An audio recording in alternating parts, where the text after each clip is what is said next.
Well, the Samburu and Maasai communities in Kenya are changing their long-practiced tradition of female genital cutting.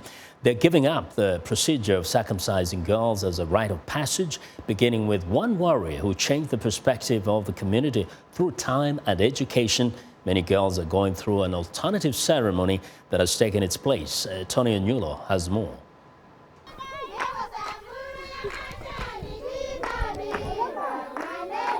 In a remote, deeply traditional corner of north-central Kenya, hundreds of young Samburu girls wearing red and blue robes dance in the light of dawn. They sing. They worship. They praise. They are entering their adult lives through a new ceremony designed to back a tradition that has injured so many of their ancestors. The Samburu and Maasai, who have for centuries practiced female genital mutilation as a traditional rite of passage, as girls become women, are now giving up the long-practiced tradition which locals call the cut. Here, a schooling offers an alternative to female genital mutilation. Samuel Leadismo, a Samburu warrior, is leading the fight against female genital mutilation. So that there's a need of me to help my community because there's cases of early marriages, female genital mutilation, FGMC, and also there's a dropout in schools. Leadismo, the director of Pastoralist Child Foundation, held a meeting with men and women to educate them about dangers of circumcision, including transmission of disease, psychological trauma, and complication during childbirth.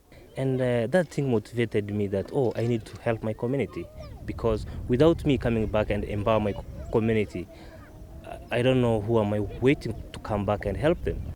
As a result, fewer girls are becoming married off as teenagers and more are going to school.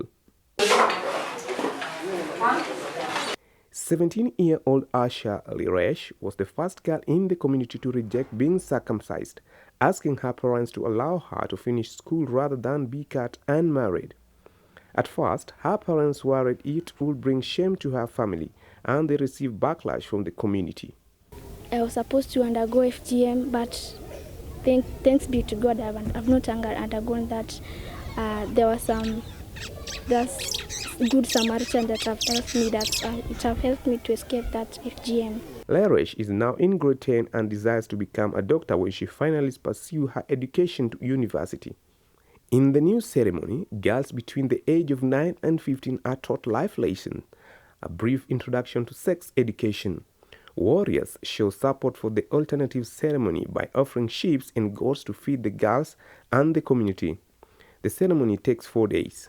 On the final day, the girls line up and sing traditional song. The rite ends with the girls walking through a ceremonial arc formed by tribal elders as the surrounding community welcomes them as women. Sayyah Garrett from New Jersey in USA is also helping girls by teaching them facts about their bodies and myths of the female genital mutilation. She is also offering sponsorship to girls to access education. So we offer workshops for girls, 60 girls at a time, who attend 4 days together. And we teach them about teen pregnancy, HIV/AIDS, self-awareness, self-confidence, FGM, obviously, forced early marriage, the importance of formal education, and sexual and reproductive health. Kenya's government finally outlawed female genital mutilation in 2011 and has already had an impact. Now, Kenyan women aged between 45 to 49 are 3 times more likely to have had a procedure than those aged between 15 to 19, according to a recent United Nations report. Reporting for Voice of America in Samburu, Kenya, I am Tony Onyulo.